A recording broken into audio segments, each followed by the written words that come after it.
লৰাক মাৰ্জিত পোছাক পিন্ধা অৰ্ডাৰ মই প্ৰথম কৰিশ্মাৰ মুখতে শুনিছো, সেইকাৰণে এটা হাত চাপৰি। গৰম পৰিছে, এই বয়সত গৰম ঠাণ্ডা যোনে অনুভৱ কৰে তাৰ জীৱনত উন্নতি নহয়। আচলতে কোণত থকা মানুহে নহয়, হাইলাইটত থকা মানুহ, সেইকাৰণে আগুৱাই আহিছো।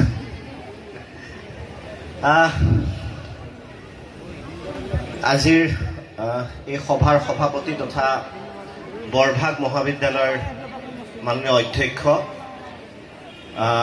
মোৰ নিজৰ নিচিনাই দাদাৰ নিচিনাই ডক্টৰ দেৱজিৎ মহন্ত ডাঙৰীয়া, মহাবিদ্যালয় পৰিচালনা সমিতিৰ সভাপতি ডাঙৰীয়া, সন্মুখত উপবিষ্ট অধ্যাপক অধ্যাপিকাসকল আৰু মৰমৰ ছাত্ৰ ছাত্ৰীসকল, ভাষণৰ আৰম্ভণিতে